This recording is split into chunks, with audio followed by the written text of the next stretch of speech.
Assalatu wassalamu ala nabiyil mustafa wa ala alihi wa ashabihi ahli sidqi wal wafa. Asyhadu an la ilaha illallah wahdahu la syarika lah wa asyhadu anna Muhammadan abduhu wa rasuluh la nabiyya wa la rasula ba'dah. Allahumma salli ala nabiyyina Muhammadin wa ala alihi wa ashabihi wa man tabi'ahum ila yaumiddin, amma ba'd. Yang kami hormati para pemateri, Ustaz Syamil Ali Syahbana dan Ustaz Surya Andi Kusumo, para segenap panitia yang sudah dari kemarin menyiapkan agenda acara ini, barakallahu fikum, dan juga tentunya para asatidz, ustadzah, mudir ma'ahid tahfidzul Quran atau madaris tahfidzul Quran. Alhamdulillah, ahlan wa sahlan di hudurikum.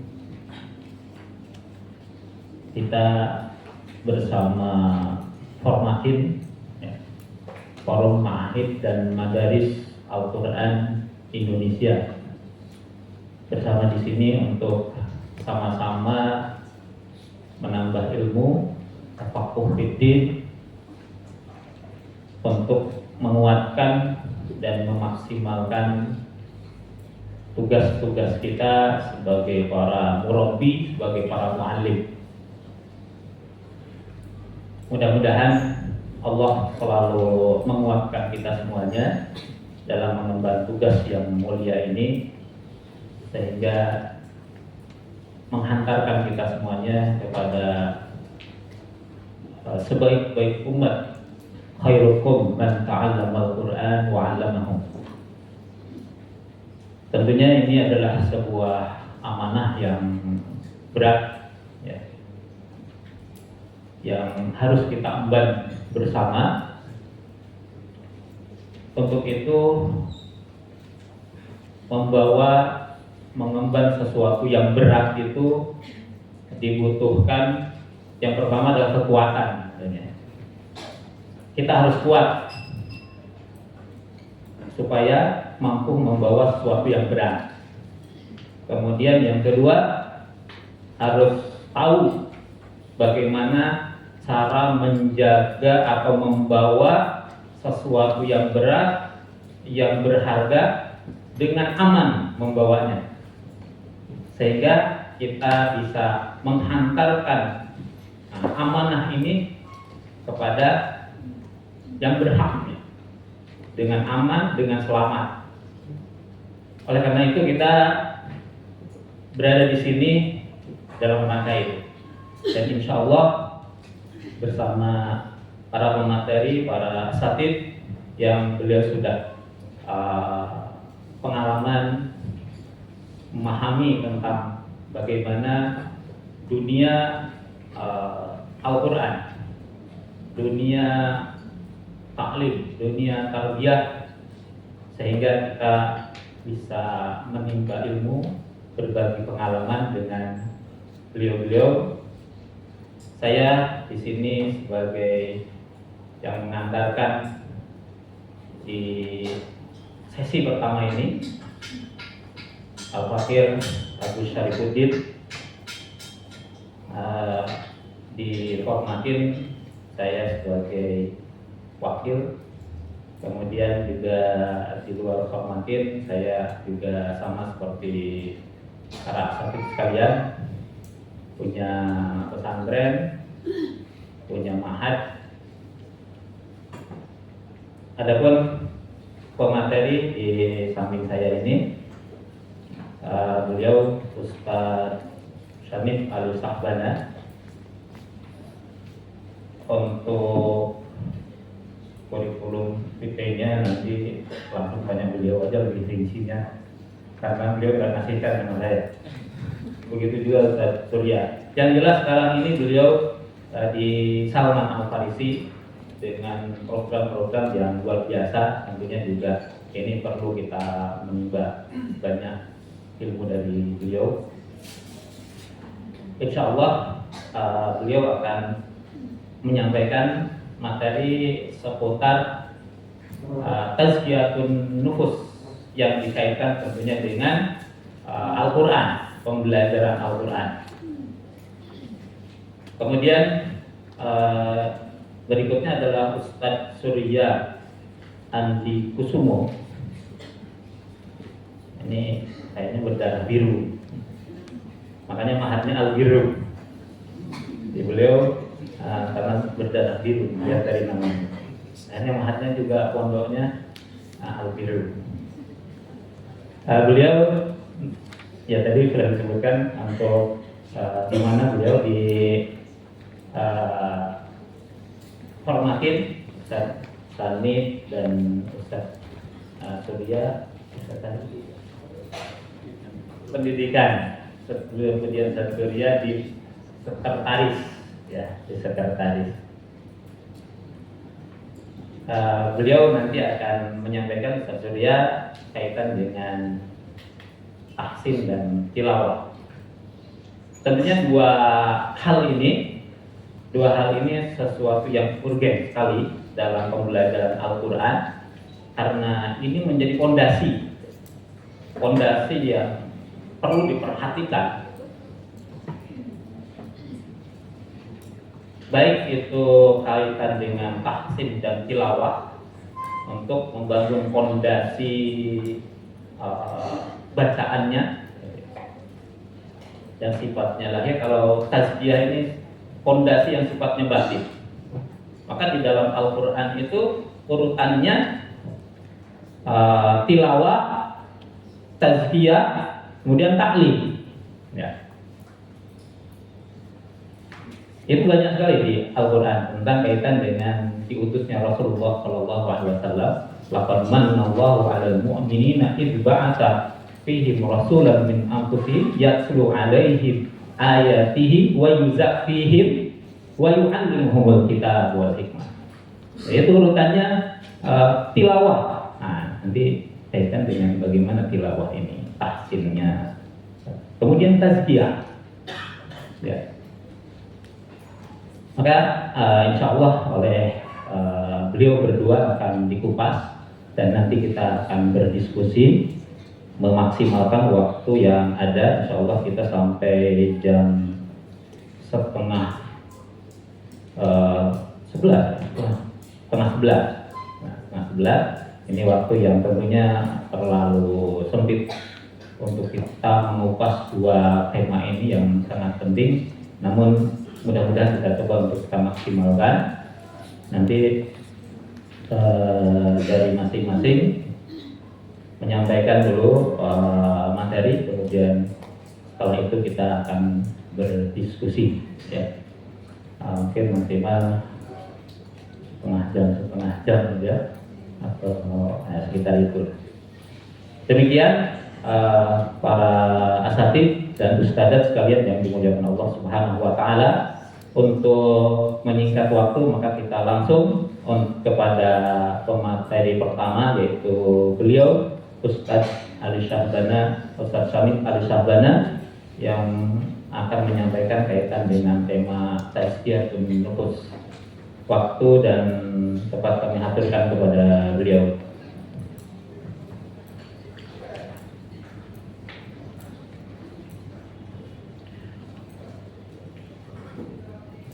Bismillahirrahmanirrahim. Assalamualaikum warahmatullahi wabarakatuh. Alhamdulillahi ala ihsanih wa syukru lahu ala taufiqihi wa amtinani. Wa ashhadu an la ilaha illallah wahdahu la syarika lahu ta'ziman li sya'nih. Wa ashhadu anna Muhammadan abduhu wa rasuluhu al-hadi ila ridwanih. Allahumma salli wa sallim wa barik wa an'im wa zid wa takarram ala sayyidina wa maulana Muhammadin wa ala alihi wa sahbihi wa man tabi'ahum bi ihsanin ila yaumiddin. Fanas'alullah ta'ala an yamunna alaina bi fadlihi wa karamihi wa judihi al-ilman nafi' wal amal as-salih wa yufaqihana fid din wa yaftah lana futuhal arifin wa yarzuqana al-ikhlasa fil aqwali wal a'mal. Kama nas'aluhu jalla fi'ala an yaj'ala jam'ana hadha jam'an mubarakan wa tafarruqana min ba'dihi tafarruqan ma'suman marhuman wa la yaj'ala fina wa la minna syaqiyyan wa la mahruman. Allahumma amin.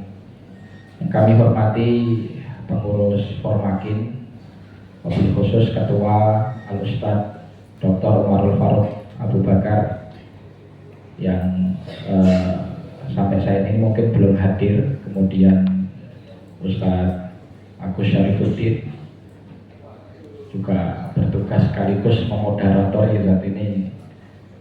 Mohon maaf ini Ustadz, yang memoderatori malahan justru dari wakil.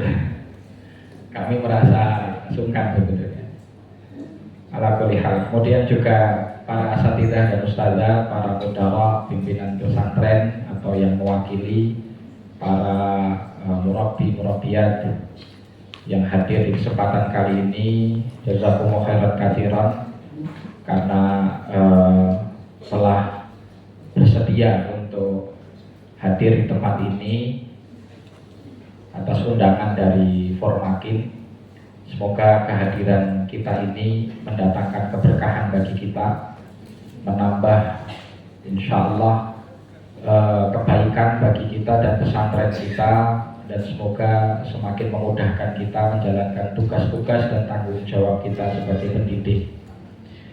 Waktu yang nanti kita miliki sangat terbatas, sehingga lebih tepatnya materi ini sekedar menjadi pengantar diskusi. Ya, insya Allah untuk materi tertulisnya sudah ada di hadapan asatidzah dan ustadzah sekalian, dan ini kami mencoba untuk merangkumkan dari materi yang tertulis, dan mungkin ada beberapa yang belum masuk di dalamnya di slide PowerPoint yang mungkin bisa dilihat di hadapan kita semua. Baik, barakallahu fikum asatidzah dan ustadzah yang dimuliakan Allah. Tadi sempat disinggung di mukaddimahnya oleh Ustaz Agus tadi bahwa pondasi pengajaran Al-Quran yang disampaikan Rasulullah SAW itu mencakup 3 hal. Banyak disebutkan di dalam ayat Al-Quran, selain di surat Ali Imran yang tadi beliau bacakan, juga terdapat di surat Al-Jumu'ah. Allah Subhanahu wa taala berfirman, a'udzubillahi minasyaitonir rajim, huwallazi ba'atsa fil ummiyina rasulan minhum yatlu 'alaihim ayatihi wa yuzakkihim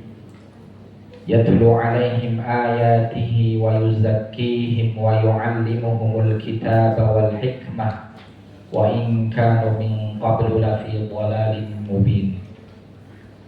Ayat ini dan yang serupa sebagaimana juga di surat Al-Baqarah itu memberikan gambaran kepada kita tentang di putra sebelah sini.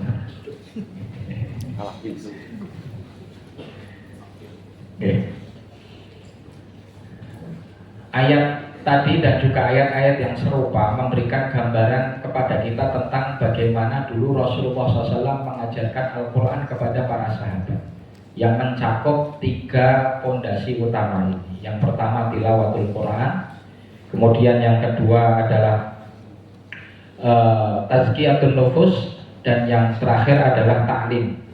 Ya, konten yang berisi ta'lim. Nanti penjabaran ta'lim ini apa saja akan kami sampaikan. Dari 3 poin ini, mungkin bisa geser ke slide setelahnya. Cakupan materi terkait pengajaran Al-Quran berupa tilawatul Quran ini nanti akan disampaikan, mungkin ada Ustadz Surya Andi Kusuma yang nanti membahas tentang masalah tahsin dan tajwid, ada Ustadz Asep yang nanti akan membahas tentang masalah metode bagaimana memungkinkan hafalan, ya, termasuk nanti ada Ustadz Didik ya yang nanti juga membahas terkait bagaimana menguatkan hafalan atau proses berjuang dalam menguatkan hafalan. Di sini materi kami fokusnya kepada tazkiyah, tapi sebelumnya agar pemetaan tentang ta'limul Quran ini menyeluruh, kita harus memahami 3 fondasi ini. Tilawatul Quran itu cakupannya adalah yang pertama talqin. Ya, ini metode yang sebetulnya banyak ditinggalkan di zaman sekarang. Ya, khususnya ketika beberapa program hafalan itu lebih banyak mengejar targetnya. Ya, seringkali anak-anak yang belum mapan, jangankan bicara masalah tazkiyah, di sisi yang lain bacaan saja belum beres itu sudah dikejarkan untuk setoran Quran dengan jumlah tertentu. Ini banyak juga kami dapati di tingkat sekolah dasar. Ya, akhirnya menjadikan bacaan anak-anak ini kacau. Ya, karena mereka mengandalkan hafalan itu dari cara bacanya sendiri, yang bisa jadi masih salah-salah panjang pendeknya, kemudian pelafatan hurufnya, makharij, juga sifatul huruf. Belum nanti kita berbicara masalah ahkam tajwid yang lain. Ya, jadi talqin ini sebetulnya memiliki banyak faedah yang luar biasa ya. Di antara yang pertama bahwa dengan talqin itu kita bisa menjamin standarisasi bacaan daripada anak didik kita. Sebagaimana Rasulullah mentalqinkan Quran karena beliau tidak baca, tidak nulis. Bagaimana disebutkan di ayat tadi, waladzi ba'atsa fil ummiyin. Ya. Ummiyin memang ada beberapa tafsiran di situ. Selain banyak dikenal ummi itu adalah buta huruf, ay la yaqra wa la yaktub, juga ahli tafsir sebagaimana Imam Jalalain menyampaikan ummiyin ay humul arab. Waladzi ba'atsa fil ummiyin ba'atsa fil arab. Maksudnya adalah orang Arab. Nah, kembali kepada talqin. Selain dia menguatkan pondasi bacaan, sebetulnya talqin ini juga ada proses transfer rohiyah di situ, di dalam fase talqin. Apalagi apabila mulakinnya itu adalah guru yang memang punya karakter yang kuat, bacaannya memang mutqin, kemudian dia melafalkan Quran itu memang membacakannya dari dalam hati. Itu ada getaran rohiyah yang nanti akan diterima oleh anak-anak. Nah, disinilah mungkin ada pendapat nanti ketika kita bacakan bahwasanya tazkiyah itu hakikatnya adalah fondasi menghafal. Bagaimana jawaban terkait ayat itu mendahulukan tilawah dulu sebelum tazkiyah. Yatlu alaihim ayatihi wa yuzakkihim. Ya. Nah, di pembahasan terkait tilawah yang masuk di dalamnya adalah talqin, dan itu pengajaran yang paling klasik karena Rasulullah SAW ditalqin sama Jibril, kemudian Rasulullah mentalqin para sahabat. Ini metode yang paling klasik, dan dengan cara ini sebetulnya pengajaran Quran itu akan kuat. Cuman sayangnya di zaman sekarang kita nggak sabar. Siapa yang kuat nalkin anak sampai khatam? Padahal harus berulang-ulang, ya kan? Nah, di situ. Tapi begitulah Rasulullah SAW dan begitulah para sahabat dulu belajar. Para sahabat belajar samai, ya. Dan dasar pengajaran Quran itu memang harus talaki musafahah. Nanti mungkin akan banyak dibahas sama beliau masalah tahsin ya. Jadi ranah saya di sini ingin menyampaikan bahwa dalam metode talqin itu sebenarnya ada tazkiyatun nafs. Karena membacakan Al-Quran sebagaimana di surat Al-Anfal itu, di situ ada proses ziyadatul iman. Ya. Apabila dibacakan dengan bacaan yang baik, dengan khusyuk, ya, dan didengarkan oleh anak didik itu juga dalam kondisi adab yang terbaik.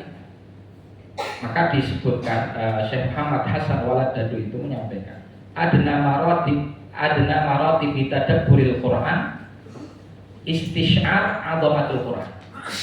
Jadi level terendah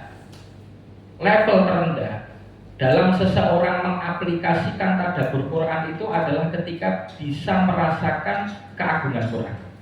Dan itu nanti bisa dilakukan oleh qari dan juga mustami, muqri dan mustami. Yang membacakan juga nanti bisa mengambil faedah tadabbur sekedar. Monggo. Mohon maaf dikit di sini.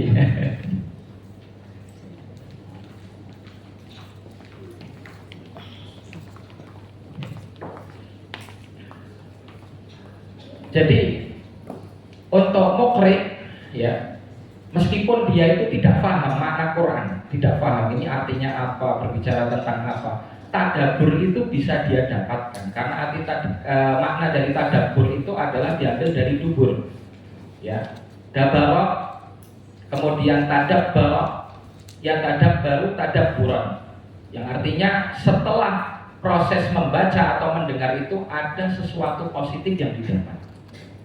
Di antaranya ziyadatul iman itu adalah asar tadabbur. Nah, bagaimana tadabbur ini bisa dijalankan? Salah satunya ketika ada kuncinya tadi istisyar azamatul Quran. Nah, ini proses ini bisa dijalankan di fase talqin itu. Muqri'nya hatinya dalam kondisi itu yastasyir azamatul Quran, mustami'nya juga sama. Itu nanti luar biasa, itu akan ada ruhiyah yang kuat.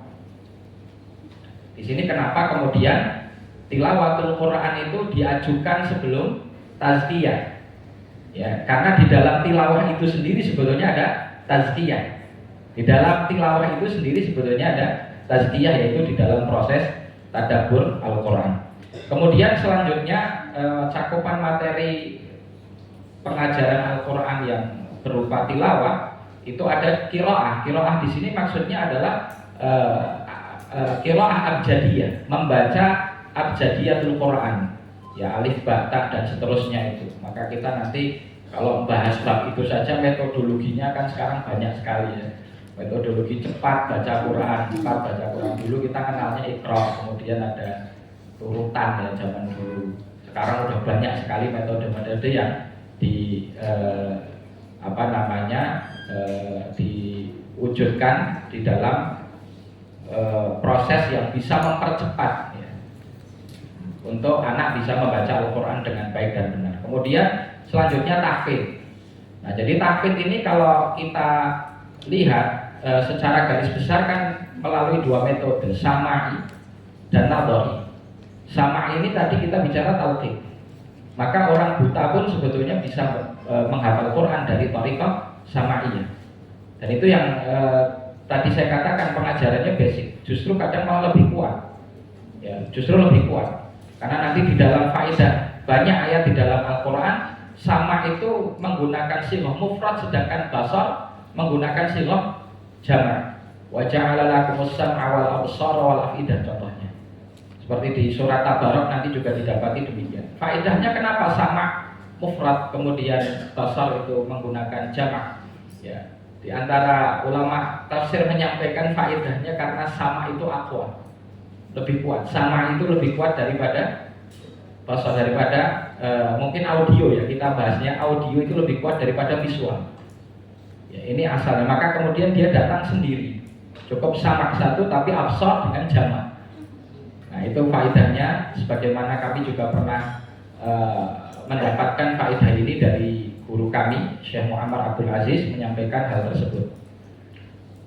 Jadi kenapa kemudian sama ini lebih kuat? Karena memang biasanya maksiat yang lebih banyak itu dari sisi nadhar basar ya. Dan dalam Al-Quran khusus ya berbicara tentang ghadul basar di surat An-Nur, itu menandakan bahwasanya memang ada adab khusus yang harusnya seseorang lakukan untuk menjaga pandangannya. Kemudian yang kedua adalah dari sudut pandang apa? Nadhari. Nadhari ini nanti bagaimana anak menghafal setelah dia membaca. Nah, ini mungkin metode yang paling banyak sekarang dijalankan. Ya, karena mungkin lebih ringan bagi guru-guru. Lebih mudah ya. Sepenting dikasih tugas ngapal. Ya, halakoh pagi pada subuh sampai jam 6 seumpamanya atau syuruk. Ya, kemudian gimana sisanya sudah anak hafal sendiri mandiri. istilahnya sekarang ngafal mandiri, karena mereka bisa baca sendiri dari mushafnya, kemudian mereka menyetorkan dari apa yang mereka hafal. Ya. Ketika saya baca kitab Katatib tentang sejarah Kutab, ya, mungkin masih berjalan di beberapa daerah Afrika sekarang, mereka memproses hafalan anak-anak itu dengan talqin. Jadi guru yang disebut di situ sayyid ataupun pimpinan Kutab itu yang mentalkinkan, talqinnya jama'i. Kemudian setelah sampai beberapa ayat, mereka nanti diminta untuk menyetorkan ulang. Kemudian apa yang mereka setorkan diminta untuk menulis di lauh. Makanya hafalannya orang Afrika kuat-kuat. Ya, hafalannya orang Afrika itu kuat-kuat. Kami dulu ketika di Jamiatul Iman itu kalau ketemu orang Afrika sudah mesti nilai Qurannya jauh gitu. Orang Indonesia murojaahnya berat sekali untuk sekedar tidak rosik. Mereka tanpa murojaah nilainya mumtaz karena memang sudah dari kecil. Ya, ternyata metodologinya itu. Ala kulli hal, ini qiraah, bab qiraah, kemudian tahfidz tadi dengan dua metode tadi. Nanti mungkin bisa dibedah lebih jauh sama materi setelahnya. Kemudian tahsin, ya, setelah anak bisa baca, sebetulnya idealnya tahsin dulu ya. Tahsin dulu baru tahfidz. Tapi yang sekarang terjadi tahfidz dulu, baru tahsinnya setelahnya. Ya, ini problemnya di mana? Kemampuan guru biasanya di situ. Kemampuan guru belum support untuk bisa sekaligus tahsin. Maka yang penting bimbing, tahfidznya selesai. Nanti tahsinnya setelahnya saja. Kalau pas mau ngambil sana, ya kalau ngambil sana. Kalau nggak jadi ngambil sana, mungkin belum jadi ditahsin. Kemudian setelahnya ilmu tajwid di sini nadhari. Ya, nadhari seperti ada matan-matan dasar yang dihafal, Tuhfatul Atfal, Jazariyah, itu kan dirasat ya, ilmu tajwid nadhariyah. Ya, tatbiqiyannya ya tadi sebetulnya basicnya adalah dari guru. Ya, dari tatbik dari guru tadi.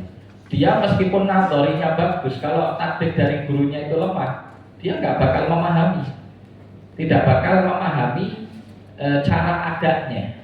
Apalagi kalau sudah masuk ke beberapa hal yang sifatnya khafi, ya itu memang butuh ada guru yang memang kompeten di situ. Apalagi kalau standarnya memang sudah sampai kepada mujiz, dia sudah punya syarat.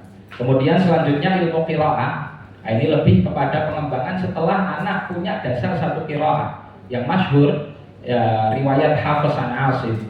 Ini masyhur di banyak negara kaum muslimin. Meskipun di beberapa negara lain yang masyhur bukan hal tersebut. Di Afrika contohnya riwayatnya Imam Waras itu justru kadang didahulukan. Ya, tapi umumnya yang dipakai oleh kaum muslimin adalah Hafiz an Asim. Kemudian mungkin penyempurnaannya dari riwayat Imam Syu'bah an Asim. Ya, jadi ini ilmu qiraat ini nanti banyak sambungannya juga dengan tafsir dan juga tadabbur, karena nanti dari beberapa aujuh qiraat akan didapati makna yang semakin luas daripada Al-Quran. Nah, ini juga akan menambah wawasan, tapi ini biasanya bukan di level pembelajaran tingkat dasar. Kemudian yang terakhir tentu adalah sanad. Ya, ini hal yang terkait dengan cakupan materi tilawatul Quran. Ya, dari apa yang disampaikan oleh Allah Subhanahu wa taala dalam firman-Nya, yatlu alaihim ayati. Semua konten itu dipegang oleh Rasulullah SAW. Ya, standarisasinya ya beliau. Kemudian diturunkan kepada sahabat-sahabat pilihan qurra semacam Ubay bin Ka'ab, Abu Musa al-Asy'ari dan beberapa sahabat yang lain, Zaid bin Thabit, Abdullah bin Mas'ud. Qurra dari kalangan sahabat yang kemudian mereka mengajarkan kepada sahabat yang lain dan juga mereka mengajarkan kepada para tabi'in, dan terus turun temurun sampai kepada zaman kita. Tapi kualitasnya semakin menurun di zaman kita. Ya, kemudian selanjutnya cakupan pengajaran Al-Quran dari sisi tazkiyatun nafs, ini yang jadi materi utama kita. Tadi sudah kita sampaikan tentang tadabbur makna Al-Quran. Adna maratib tadabbur tadi sudah kami sampaikan, yaitu dengan istisyar azamatul Quran. Maka sebetulnya kondisi halaqatul Quran itu adalah kondisi yang terbaik untuk anak-anak ini bisa merehatkan hatinya. Tapi lil asaf yang sangat kita sayangkan justru momen halaqah Quran itu justru jadi momen yang paling tegang mungkin bagi anak-anak kita. Ya kan? Kenapa? Karena mereka ketika duduk di halaqah terpikir beban, saya belum hafal, saya mau nyetor apa hari ini. Dan banyak anak-anak itu hafalannya kejar tayang. Betul kan? Jadi setoran pagi ya baru disiapkan pagi itu. Mungkin masih banyak ya yang begitu ya. Problemnya apa? Problemnya karena hati mereka nggak siap. Padahal hati ini adalah media yang Al-Quran nanti bersemayam di situ. Ya, nanti ada di materi yang kami sampaikan, makalah dari para ulama yang disitir oleh Imam An-Nawawi dalam kitabnya At-Tibyan fi Adab Hamalatil Quran. Ya, yatibul qalbu lil ilmi kama tatibul ardu lizira'ah. Kaidahnya begitu. Ya. Hati yang baik itu akan mudah dihinggapi atau disemayami oleh ilmu. Nah, tentu ilmu yang paling mulia adalah ilmu Quran. Karena tatibul ardu lizira'ah, sebagaimana tanah yang baik, tanah yang subur itu mudah untuk dicocok tanam. Kalau orang bertani itu langsung nanam gitu atau dikondisikan dulu tanahnya? Dikondisikan dulu, dibajak, dikasih pupuk, kan begitu ya. Sampai dia layak, oh ini sudah bisa nih untuk dijadikan media tanam, baru benih itu ditaruh di situ. Nah, kita sekarang tahapan-tahapan ini nggak pernah kita perhatikan. Hati anak ini tidak kita kondisikan dulu untuk dia siap menerima Al-Quran. Ya ibarat kata tanah apapun kondisinya langsung kita taruh benih. Itu kita paksakan gitu. Ya, kita paksakan. Benihnya kok nggak tumbuh-tumbuh, kasih pupuk sebanyak-banyaknya. Kasih apapun konsentrasi, pokoknya yang penting bagaimana bisa tumbuh. Masalahnya bukan di pupuknya, bukan di nutrisinya, bukan di airnya, bukan di penyinaran. Tanahnya ini nggak bisa support. Itu problemnya. Ya. Jadi problem ketika anak-anak itu gagal dalam menghafal itu sangat kuat sekali dengan kondisi hati mereka. Dan jangan sampai kita tertipu dengan pencapaian semu. Ketika anak-anak dia bisa menghafal 30 juz, itu bukan berarti proses pengajaran Quran kita itu sukses. Ya. Kenapa? Karena menghafal itu adalah proses yang melibatkan otak. Ada anak-anak yang diberi kecerdasan oleh Allah Subhanahu wa Ta'ala, meskipun hatinya bermasalah. Bisa nggak dia menghafal Quran? Bisa, dengan kecerdasannya bisa. Tapi apakah hafalannya barokah? Itu pertanyaannya. Apakah hafalannya bermanfaat? Sesuatu yang berbeda. Nah, ini nanti di materi yang saya sampaikan ada pembahasan terkait masalah asar pengajaran Quran yang salah. Yang salah satunya disampaikan bahwa Rasulullah SAW mensifati orang-orang Khawarij itu di antaranya apa? Yaqra'un al-Quran la yatajawazu hanajirahum. Al-Quran dibaca sama mereka, banyak dari mereka penghafal Quran. Hajjaj bin Yusuf Al-Thaqafi, ya, hafizul Quran. Tapi bersamaan dengan itu safah, ya, banyak menumpahkan darah kaum muslimin. Bahkan ulama-ulama besar, Abdullah bin Zubair, Sa'id bin Jubair, itu terbunuh, wafat, gugur di tangannya Hajjaj bin Yusuf. Ini hafid Quran. Orientalis itu ngafal Quran mereka. Orientalis loh.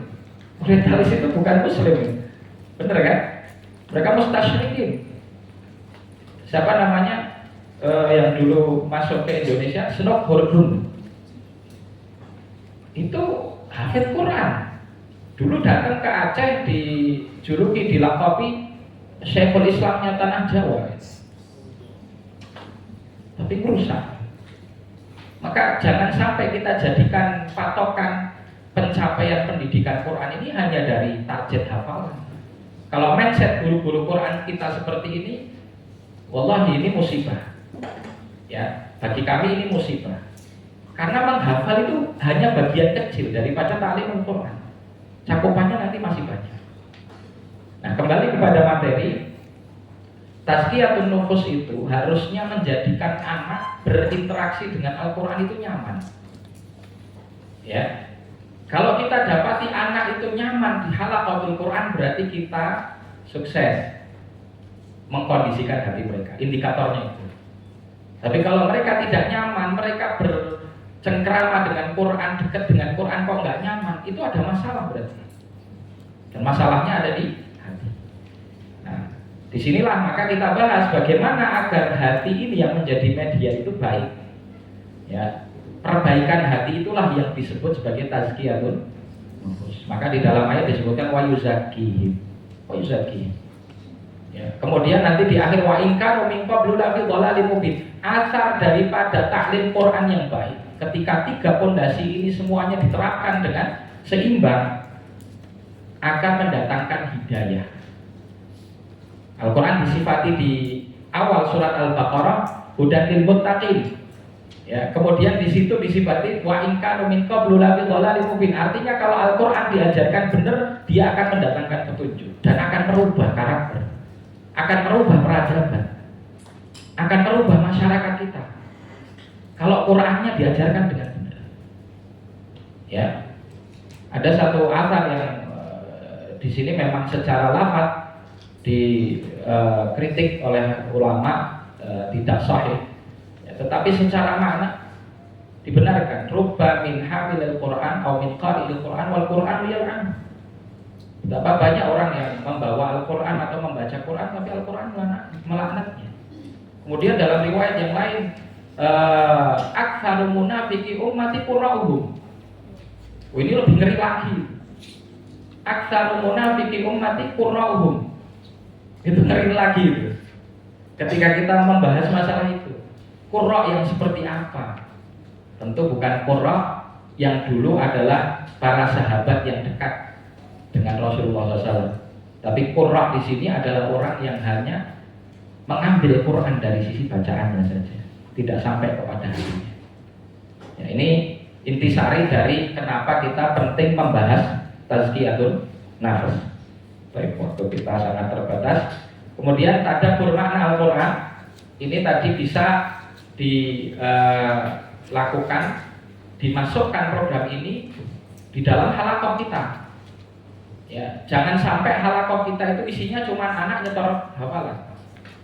Tapi bagaimana kita masukkan di situ program anak-anak sambil halaqah, mungkin boleh di awal, boleh di akhir, boleh di pertengahan, atau boleh ketika anak nyetor. Kita kemudian istilahnya itu memasukkan ya kepada nilai-nilai tadabbur.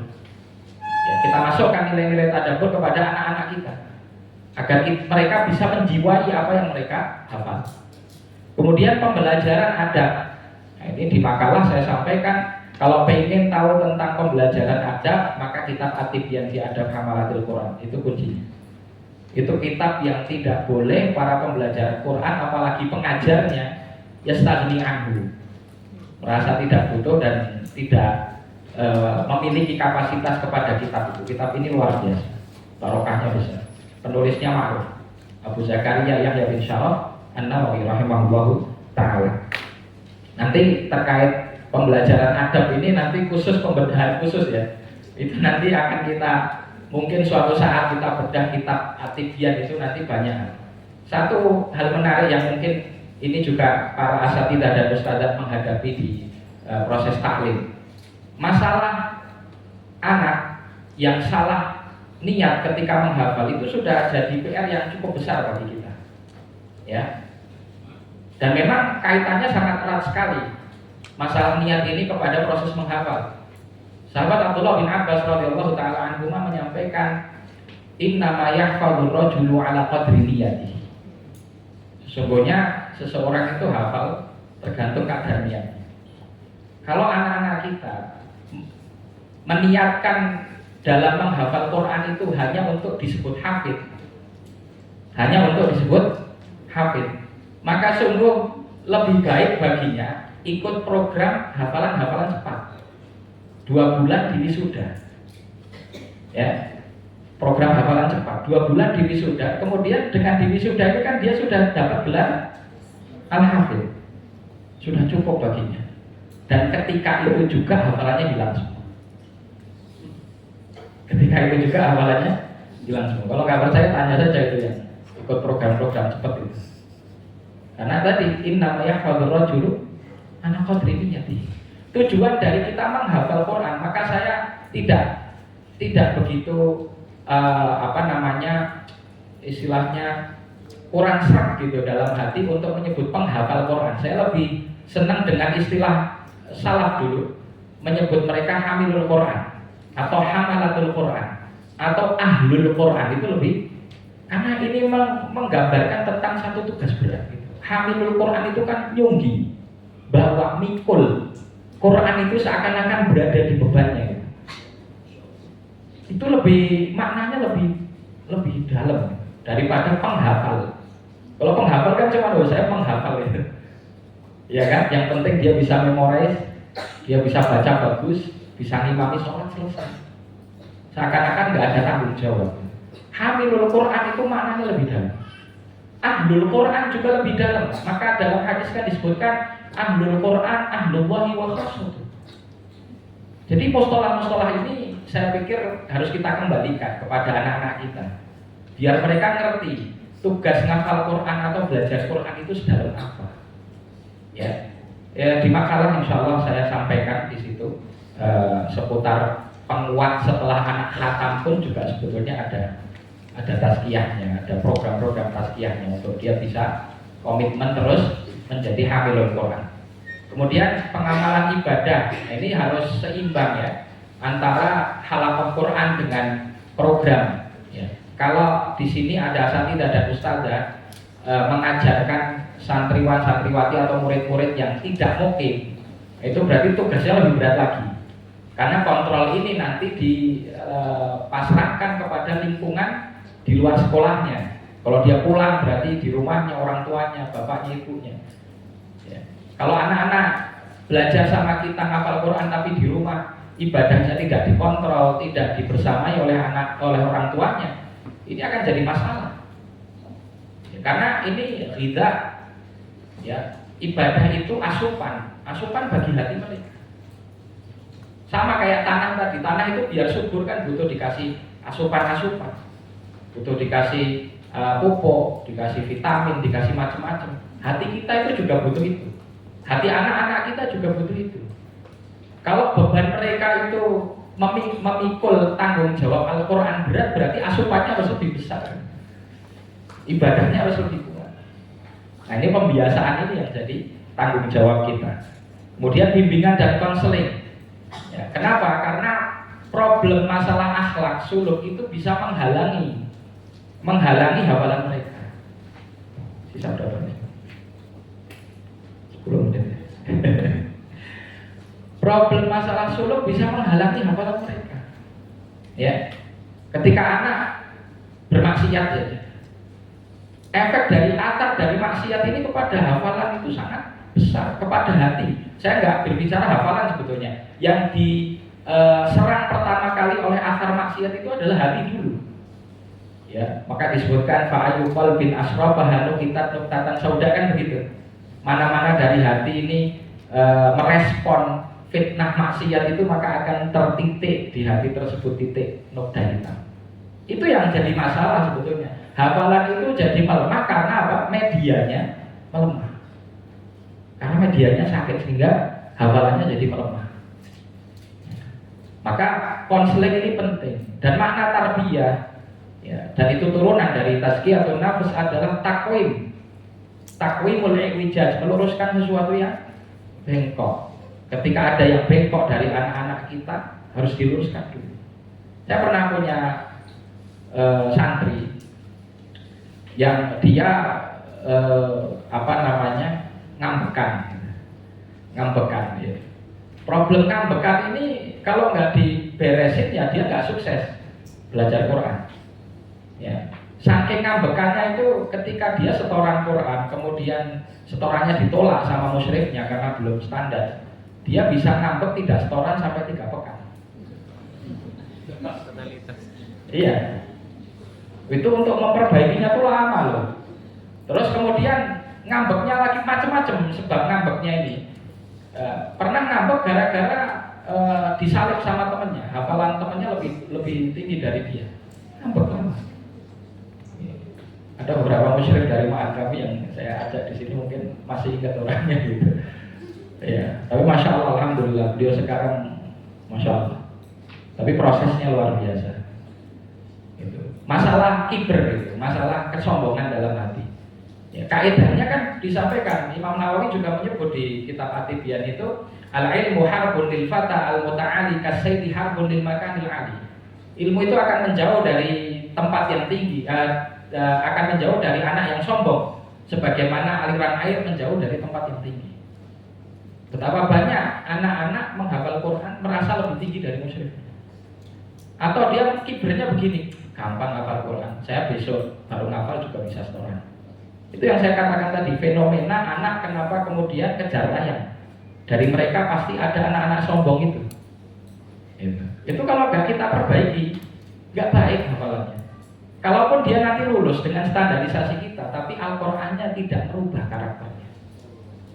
Al-Qur'annya tidak merubah karakternya. Jadi caranya gimana? Diperbaiki dulu. Inilah proses konseling, takwim, ya, perbaikan dari penyakit yang ada dalam hati.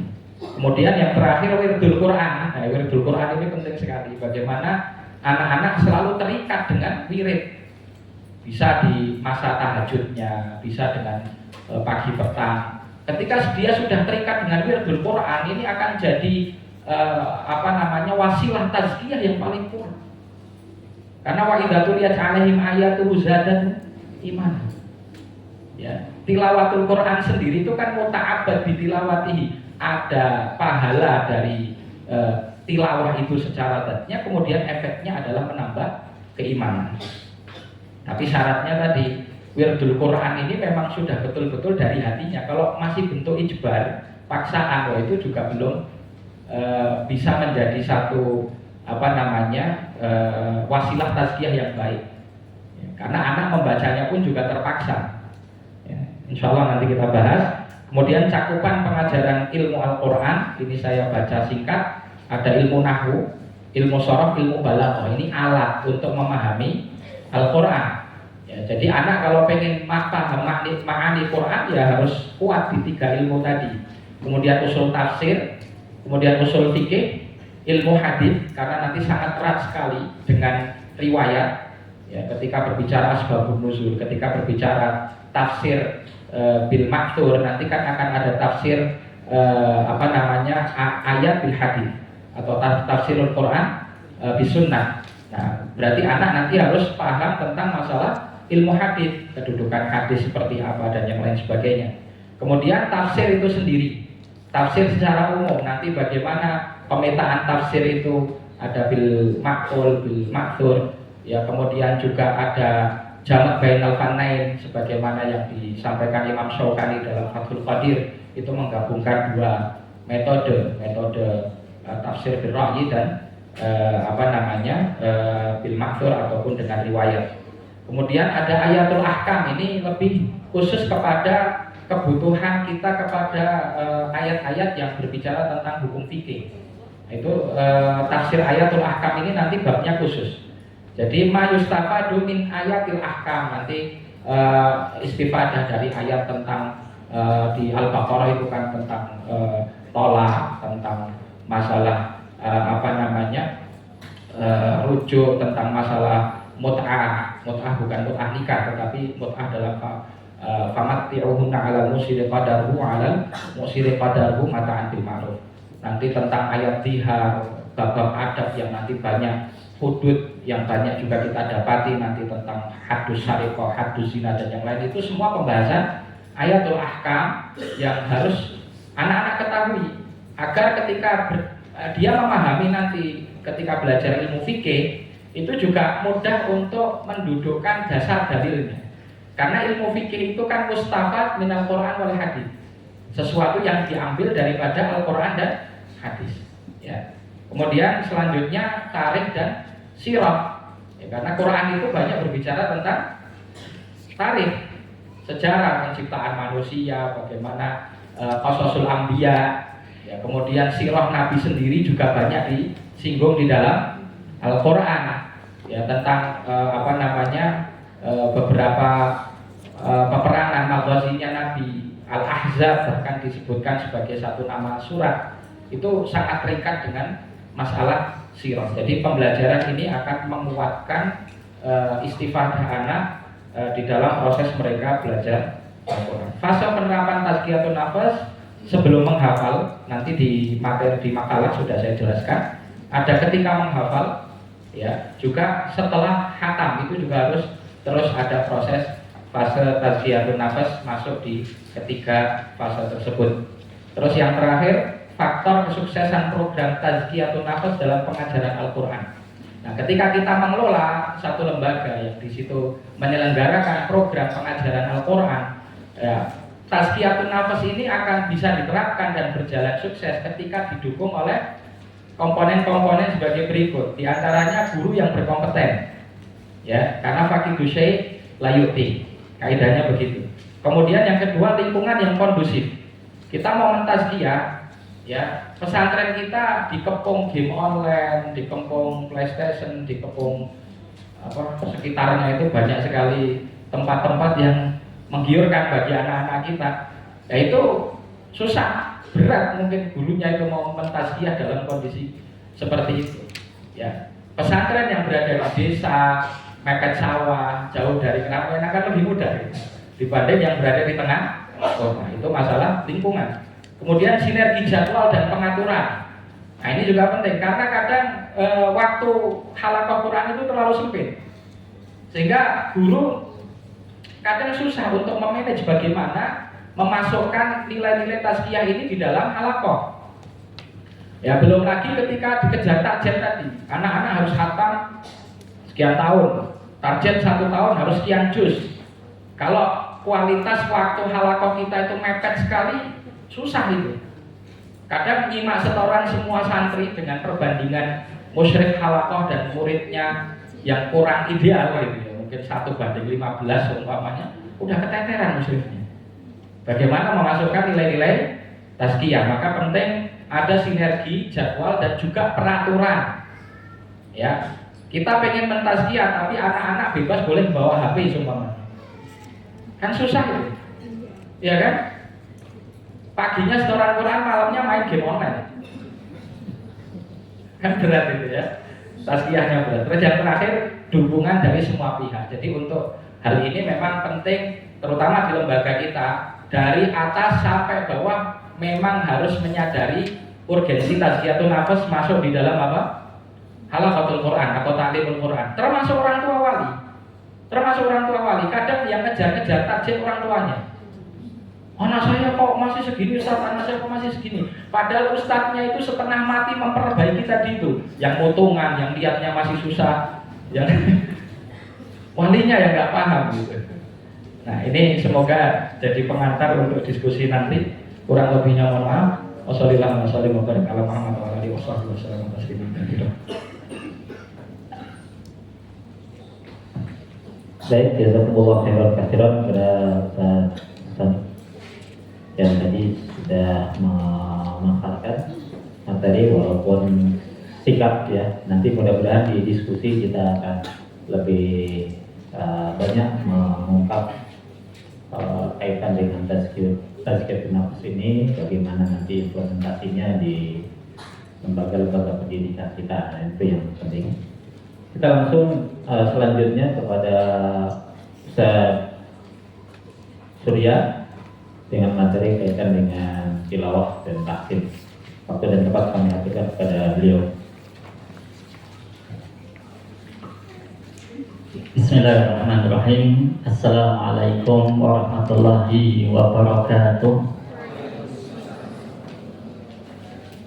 Alhamdulillah, wassalatu wassalamu ala rasulillah wa ala alihi wa sahbihi ajma'in.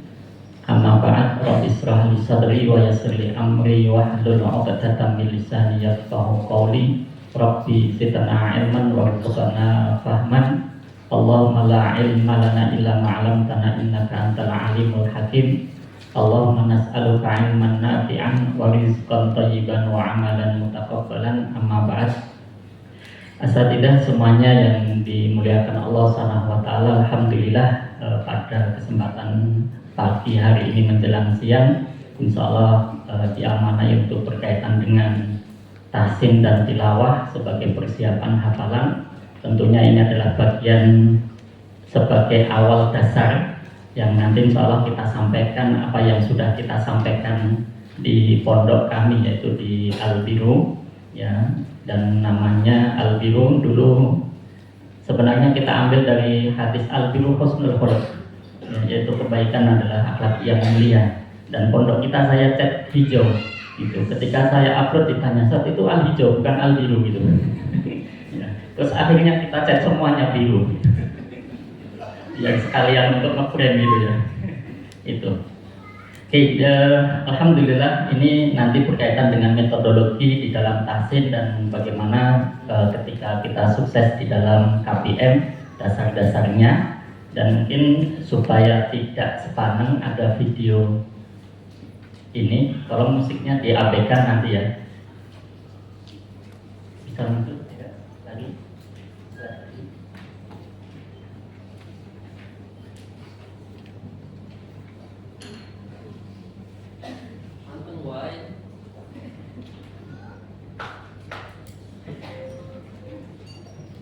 Isnya kepegang nggak?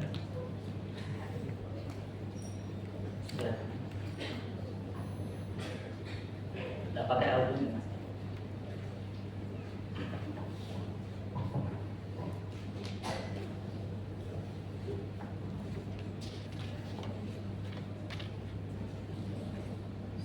Ya, bisa dilihat karena Sufi suka film saya.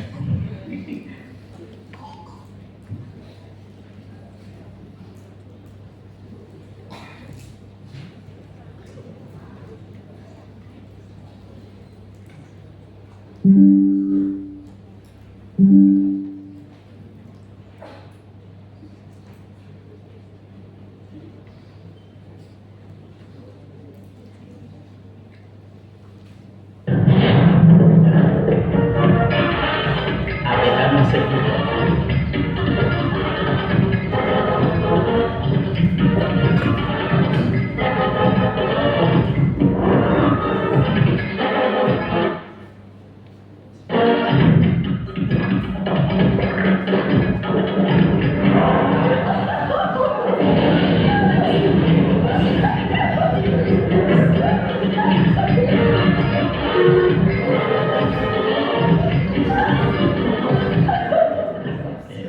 Bisa dipahami ya, jadi salah tompo ya, habis jogging kemudian agak rehat untuk refleksi malah dikira apa, dorong mobil, kemudian ada yang tahu, kemudian apa, dibantu gitu ya.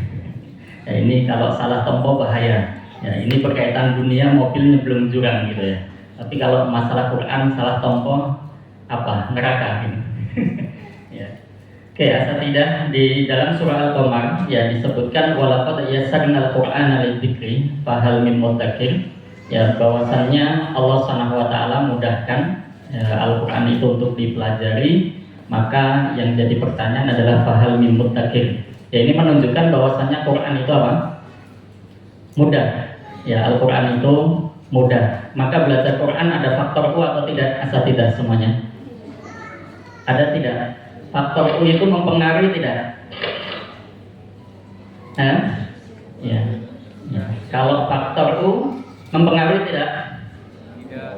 Ya, mempengaruhi, yaitu faktor usaha. Ya. Bukan usia. Jangan mesti mikirnya adalah usia ini. Ya. Itu. Maka pengaruhnya adalah pada usaha. Maka ini menunjukkan bahwasannya ini Allah Subhanahu wa taala sudah jamin ya, walaqad yassarna, di situ tentunya ada takkid yang memudahkan bahwasanya Al-Quran itu memang benar-benar mudah. Kemudian yang jadi pertanyaan adalah membaca Quran menjadi beban atau tidak? Ya, tentunya tidak bagi para asatidah semuanya. Ya, kemudian yang kedua, sejak bulan Syawal ya sudah berapa kali kita khatam Quran? Ya, kalau ini nanti berkaitan dengan tazkiyah, kita lebih kepada tilawah ya. Tilawah nanti tentunya kalau sebelum ini tentu ada pembersihan wi'aul ilm ya. Itu gitu. Dan sejak bulan Syawal, ini berarti bulan apa Ustazah semuanya? Muharram, berarti Syawal, Dzulqa'dah, Dzulhijjah, Muharram, 3 bulan. Berarti paling tidak sudah khatam berapa kali? 3 ya. Kalau satu hari 1 juz, itu pun kalau 1 bulannya 30 hari gitu ya. Kemudian yang ketiga ya, yakinkah kita ya tilawah kita sesuai dengan bacaan Rasulullah dan para sahabat? Yakin? Nggak pede ini. Harus ngomong yakin kok kayak dites gitu. Ya gitu. Ya.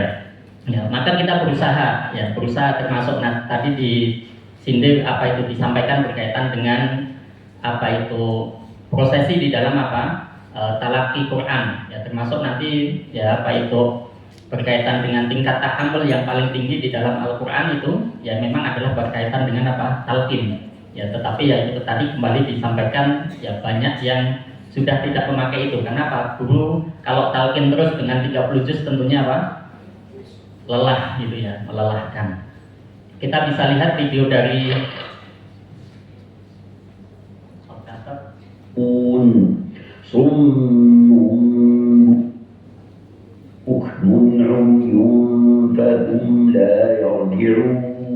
Nah, ini Syekh Ibrahim Qazi bagaimana itmamul harakat di dalam bacaan summum bukmun umyun fahum la yarji'un. Ada itmamul harakatnya. Dan ini pun juga, tetapi ingat bahwasanya itmamul harakat juga bukan bagian dari khususnya, tetapi sebagai pelengkap.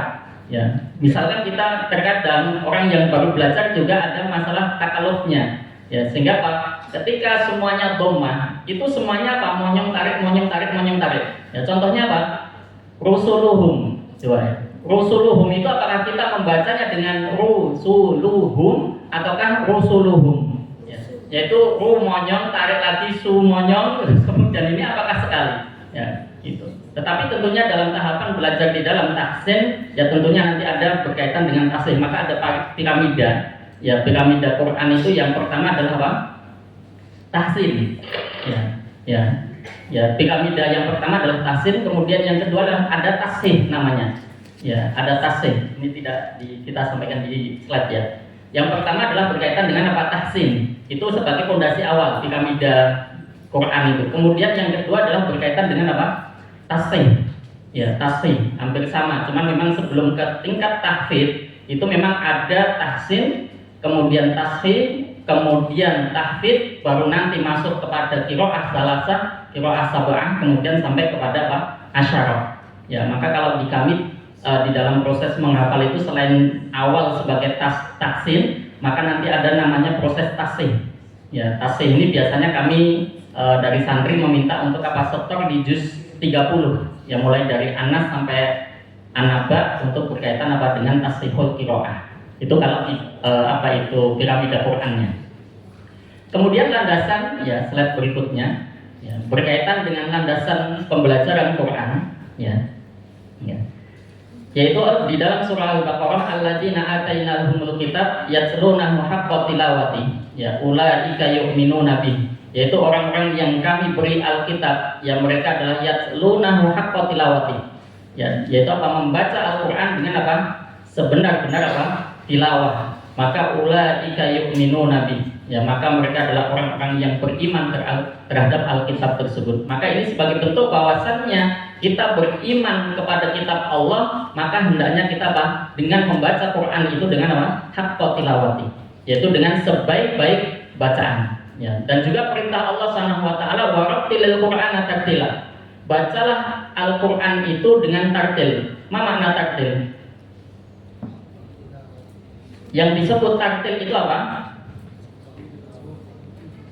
Yaitu tajwidul huruf wa ma'rifatul hukuf ya. Yang disebut tartil, makna dari tartil adalah tajwidul huruf wa ma'rifatul hukuf ya. Maka sebenarnya puncak bacaan yang bagus itu sebenarnya bukan hanya pada sekedar tahsinnya ya, tahsinnya, tetapi juga pada bagaimana dia menerapkan waqaf dan juga ibtidah ya.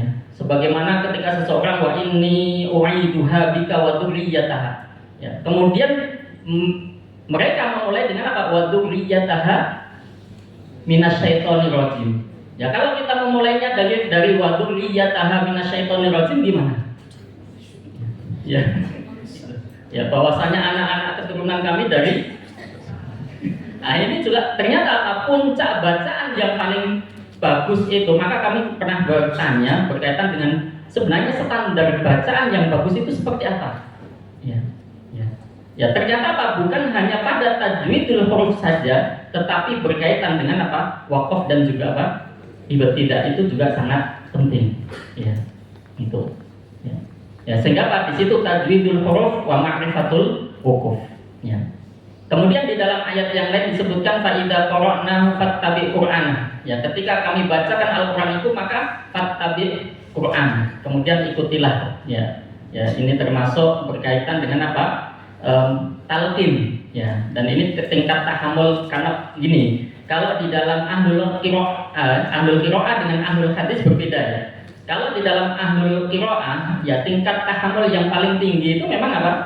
Talqin, guru mentalqin, kemudian murid apa? Mengikuti. Ya. Kemudian yang kedua adalah apa? Langsung. Ya murid membaca, kemudian apa? Ada koreksi dari guru. Ya. Tapi kalau dari ahlul hadis beda lagi, yaitu penting pendengar yang paling tinggi, yaitu itu. Maka memang beda jalur. Itu. Kemudian juga di dalam sebuah hadis dijelaskan iqra'ul Qur'an bilahunil Arab wa aswatiha. Ya bacalah Al-Qur'an itu dengan lahjahnya orang Arab. Ya. Kemudian Imam Ghazali juga mengatakan wal akhdhu bitajwid hatmul lazim. Ya, bahwasannya membaca Quran dengan tajwid adalah sesuatu yang harus. Ya, sudah lazimnya gitu. Ya, kalau tidak sesuai dengan tajwid berarti apa? Tidak lazim. Ya, gitu.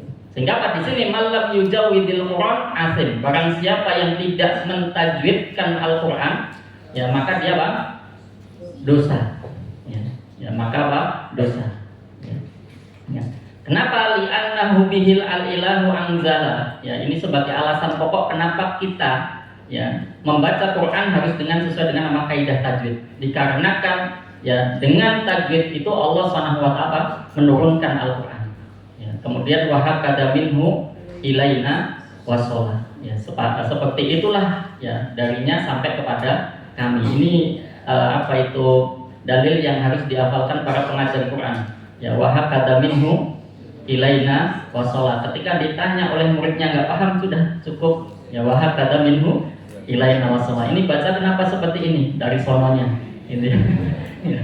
Kenapa dibaca seperti ini dari sononya gitu. Gitu. Ya, ini wajib wahab kata minhu ilaina wasala. Ya walaupun nanti termasuk di slide selanjutnya. Di slide selanjutnya di sukses KBM.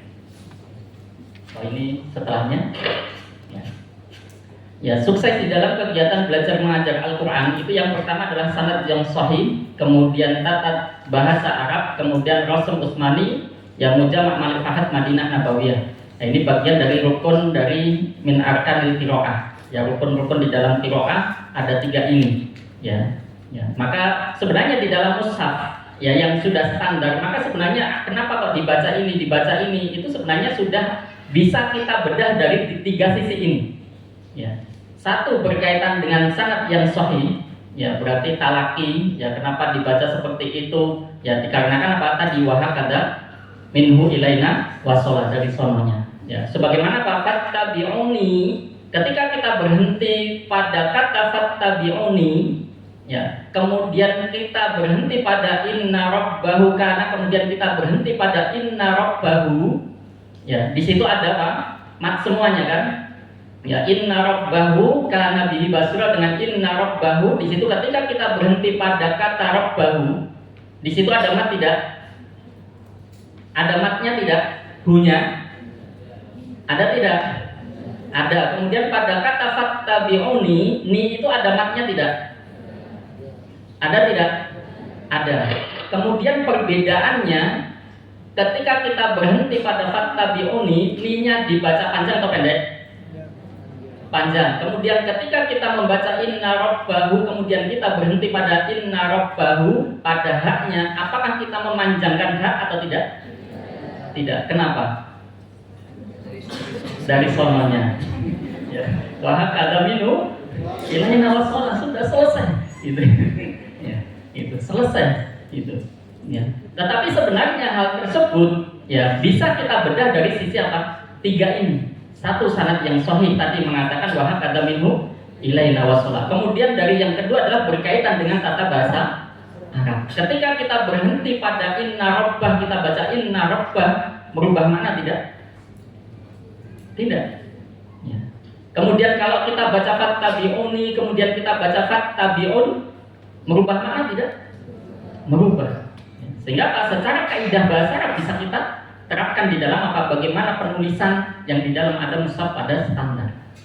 Kemudian yang ketiga adalah berkaitan dengan Rasul Utsmani. Ya, dan ini kadang ketika saya menyampaikan dengan Rasul Utsmani itu berpikirnya sudah harus dari Mekah, itu dari timur tengah, sehingga dikatakan terbitan Indonesia itu enggak Utsmani, padahal salah kaprah. Padahal ulama mengatakan bahwasanya tidak boleh menulis Al-Quran kecuali dengan Rasul Utsmani. Ya, yang membedakan apa? Ilmu dobetnya kan gitu. Ya, yang membedakan apa? Ilmu dobetnya. Kenapa? Ilmu dobet sakel itu adalah berkaitan dengan apa? Ijtihadiyah. Ya, maka antara ulama satu dengan yang lain di antara negara tentunya apa? Berbeda-beda. Ya.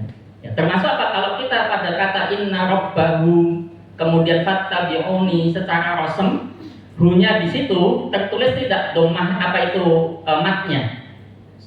Ya, tertulis tetapi di situ apa? Rosemnya adalah mat tanpa rosem. Ya. Kenapa? Tertulisnya adalah haknya wawunya adalah kecil.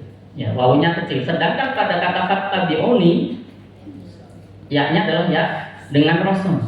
Ya. Ya, sehingga apa? Kalau dia matnya kecil maka tidak ini. Kenapa? Kalau kita bahwasannya semuanya dhamir, hak dhamir yang mudzakkar mufrad itu sudah walaupun di situ tidak ada tanda ya apa itu matnya, maka pasti orang Arab tahu bahwasannya itu dibaca apa? Panjang. Ya, kenapa? Hak dhamir mufrad mudzakkar itu mesti panjang. Ya, sehingga apa? Disitulah secara rosem ya tertulisnya adalah mat tanpa rosem, sedangkan pada fattabi'uni itu adalah mat dengan rosem. Nah, itu sebenarnya bisa kita bedah dari 3 sisi itu tadi, yaitu sanad yang sahih, kemudian tata bahasa Arab, kemudian rosem Utsmani Mujama' Malik Fahad Madinah Nabawiyah. Ya, selanjutnya ya. Kemudian berkaitan yang pertama adalah sanad yang sahih. Ya. Sebagaimana Allah Subhanahu wa taala berfirman, "Tsumma awrasnal kitabal ladzina tafaina min ibadina." Ya, kemudian kita wariskan kepada orang-orang yang kami pilih ya di antara hamba kami, yaitu Al-Qur'an ya yang diwariskan. Ya, kemudian apa? Qala Abdullah bin Mubarak mengatakan al-isnad minad din. Ya, dan ini berarti sanad bagian dari memang penting. Ya, walaupun sekarang sudah mulai masyhur di mana-mana sudah ya hampir semua lembaga mesti ada ya apa itu asatid yang sudah apa? Bersanad. Dan nanti yang membedakan apa? Ya, yang membedakan adalah tingkat tahammulnya. Ya, tingkat tahammul di dalam pencapaiannya. Ya, apakah ada yang sistemnya tasahul sekarang sudah banyak dengan apa? Ya, hafal surah Al-Fatihah seperti sudah dapat sanad surah Al-Fatihah. Ya, engkau terus berarti habis itu apa? Surah Al-Baqarah selesai, sanad surah Al-Baqarah. Habis itu Ali Imran, baca surah Ali Imran saja, nanti sanad Ali Imran saja. Ya. Kalau saya Mahir Al-Munajjid mengatakan ya dari hal satu seperti itu kita anggap bukan sebuah apa? Sanad, ya, bukan sebagai sanad kata beliau Syekh Mahir Al-Munajjid. Ya, itu. Nah, ini tinggal nanti yang menentukan apa? Membedakannya adalah tingkat tahammulnya. Ya, ya. Di dalam pencapaiannya apakah ya sekarang sudah banyak, kalau di Mesir banyak sih istilahnya surah membaca surah Al-Fatihah kemudian Al-Baqarah 1 sampai 5 sudah dapat sanad kamilan. Gitu ya, dapat sanad secara menyeluruh. Ya, walaupun di situ ada ikhtilaf antara boleh dan tidaknya. Ya, ada yang mengatakan boleh, yang penting dia sudah istilahnya sudah pernah mendapatkan apa? Ijazah sanad yang satu riwayat. Ya. Nah, ini penting sehingga ada al-isnad minad din, sanad bagian dari agama. Maka di situ walau lal isnad laqala man syaa ma syaa. Maka berkaitan dengan sanad kita tidak boleh tafrid, juga tidak boleh apa? Ifrad. Ya, intinya tidak boleh berlebih-lebihan dan tapi juga tidak boleh apa? Menyepelekan. Ya, karena dengan sistem mungkin dengan ada surah Al-Fatihah dan lain sebagainya sudah dapat sanad, ini akan bisa menurunkan nilai dari apa? Sanad itu sendiri. Ya, gitu. Kemudian selanjutnya, nah ini adalah berkaitan dengan silsilah hasanah ya, Al-Qur'an Al-Karim. Ya ini ya dari Allah Subhanahu wa taala, kemudian kelihatan tidak ya, karena itu memang kecil. Mulai dari Allah, kemudian malaikat Jibril, nabi, sahabat, ya kemudian tabi'in, tabi'ut tabi'in ya, dan mungkin kita sanadnya ada di bawah gitu ya. Slide gitu. Ya, itu. Ini saya kayaknya bawa pointer, nggak perlu dengan ini. Ini kita lihat video dari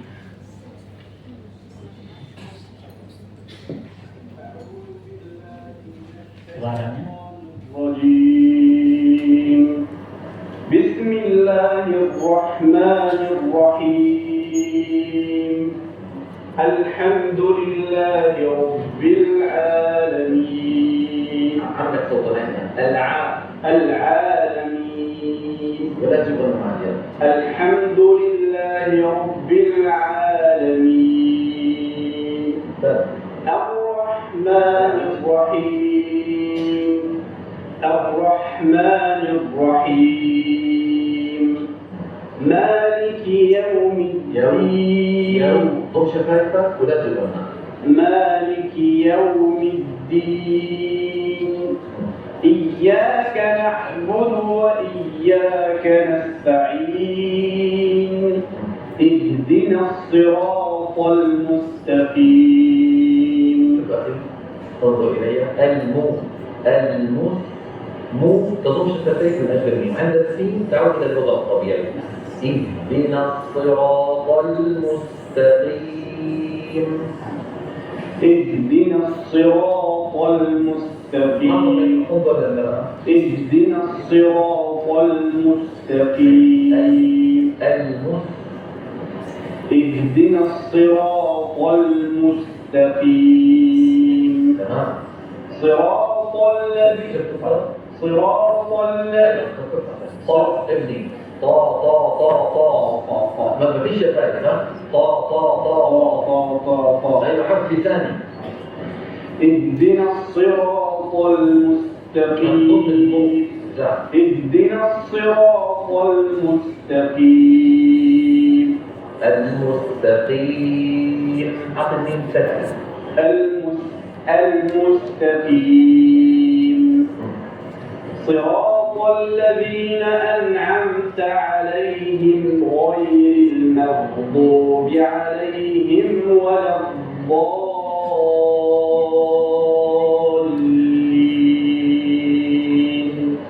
بارك الله فيكم. هذا الدعاء. Mohon maaf karena Sufi suka film jadi dikit-dikit nyetel. Nah, di situ apa? Ternyata cermin saja, kalau ibu-ibu punya cermin jangan hanya untuk berdandan ya.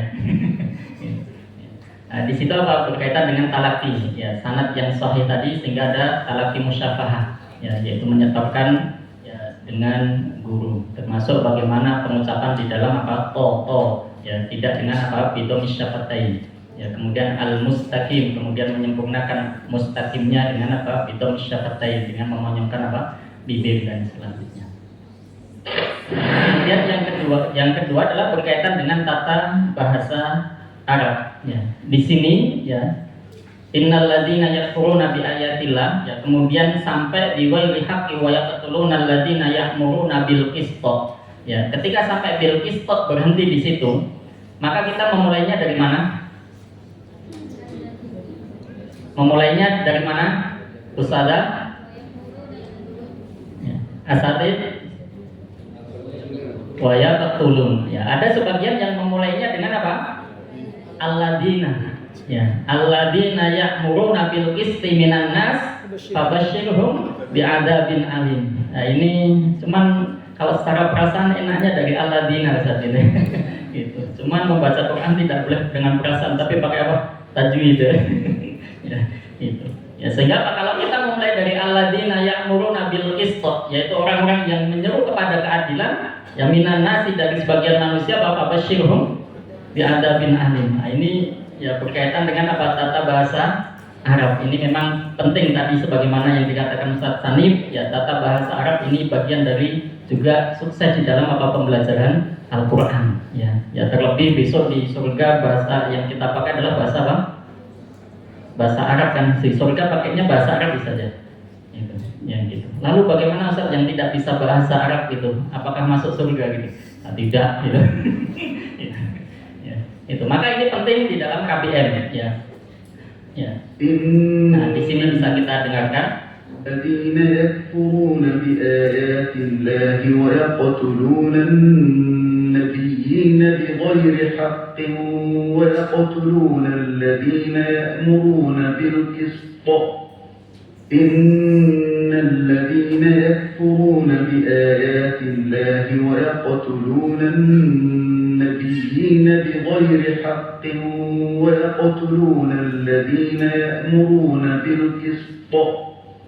ويقتلون الذين يأمرون بالقسط من الناس فبشرهم بعذاب أليم. Nah, sehingga mulainya dari ada wayaqtulun. Sehingga dari KBM tadi sukses satu adalah sanad yang sahih, kemudian yang kedua adalah berkaitan dengan tata bahasa Arab. Ya. Kemudian yang ketiga adalah berkaitan dengan Rasul Utsmani Mujama' Malik Fahad Madinah Nabawiyah. Ya, kenapa harus kita memakai di situ standarnya? Ya, dikarenakan satu, ya kita bisa membedakan ya mana alif, mana hamzah qat'i dan mana hamzah wasal. Ya. Nah, sebagaimana ini di kata iya, ya. I di situ apakah alif ataukah hamzah wasal ataukah hamzah qat'i? Di ayat iya, i di situ apakah hamzah wasal ataukah hamzah qat'i ataukah alif? Ya, bingung kan kita mau nyebutnya? Itu mau sebut hamzah qat'i mana? Enggak ada qat'inya. Ya, kalau kita sebut alif, padahal kaidah alif itu bisa berharokat tidak? Tidak, ya, itu. Alif bisa berharokat tidak? Tidak, gitu. Dan bahkan alif itu bisa berdiri sendiri? Tidak, pasti butuh apa? Sandaran. Ya, termasuk huruf hijaiyah sebenarnya ada berapa Ustazah? Huruf hijaiyah, jangan-jangan nanti ngajar tahsin tapi nggak tahu jumlah huruf hijaiyah. Gitu ya. Huruf hijaiyah ada berapa? Nah, ada yang mengatakan 30 Ustaz, ada yang mengatakan 29, ada yang mengatakan 28, ada yang mengatakan 31 gitu. Ya. Gitu. Ya, gitu.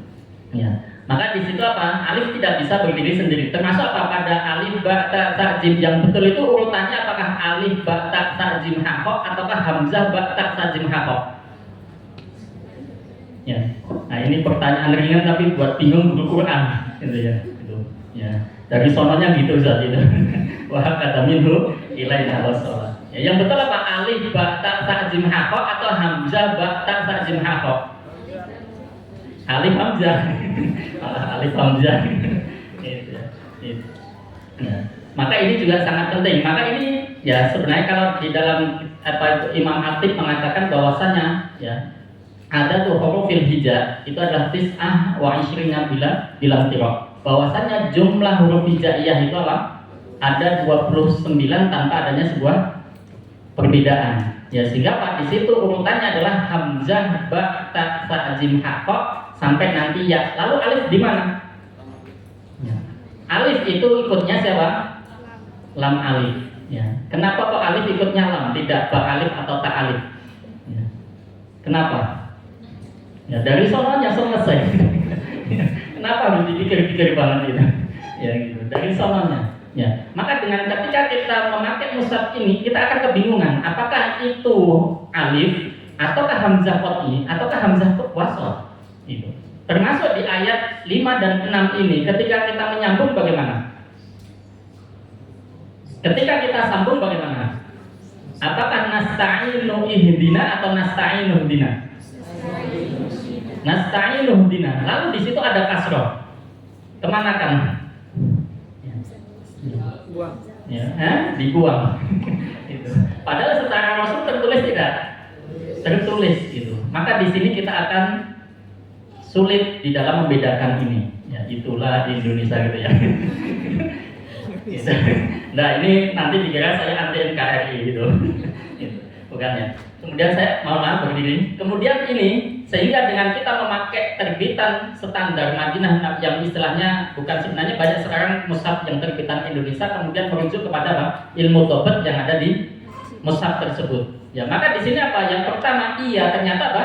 Hamzah qat'i. Kemudian alifnya adalah pada kata iya. Kemudian nasta'inu ihdina di situ ihdina ternyata apa? Hamzah wasol. Kaidahnya hamzah wasol apa? Dibaca manakala dia di awal dan tidak dibaca manakala dia berada di tengah. Kenapa kok dibaca i tidak a atau u? Kenapa? Ya, dari sononya gitu. Itu wahab adamin ilaina wasolah. Ya. Kenapa kok dibaca i? Kenapa huruf ketiganya adalah kasroh? Kemudian kalau huruf ketiganya kasroh dan fathah berarti hamzah wasol dibaca kasroh. Kalau dhammah berarti dibaca dhammah. Lalu bagaimana kata imsyu? Imsyu dari sononya. Berarti sudah nyambung ini ya, kata imsyu. Ya, imsyu kenapa? Kenapa? Padahal di situ adalah huruf ketiganya apa? Dhammah. Hamzah wasolnya kenapa dibaca i? Ya, karena dari sononya gitu ya. Ya, karena di situ apa jamak ya tentunya. Bagi mereka yang paham bahasa Arab tentunya lebih mudah. Ya, karena pasti dibaca seperti itu gitu ya. Nah, ini ternyata apa? Huruf ketiga. Maka ketika kita memakai mushaf mujamak ya, Pahat Madinah Nabawiyah kita akan bisa membedakan mana hamzah wasal, mana qat'i dan mana alif ya. Kemudian yang kedua ya, sesuai dengan kaidah mat asli atau mat tabi'i. Di sini.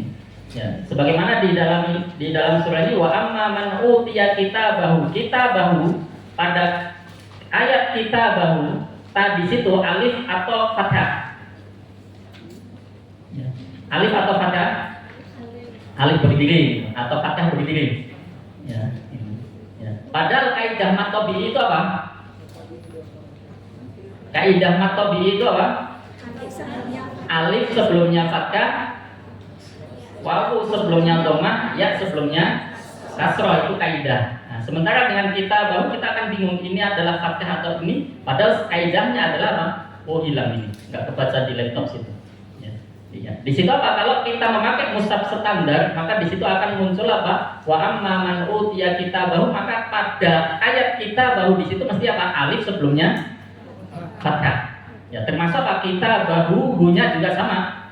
Wawu sebelumnya dhammah. Ya, maka apa di sini ketika kita memakai terbitan Madinah Nabawiyah, maka di situ akan kita sesuai dengan apa? Kaidah mat asli atau mat tabi'i.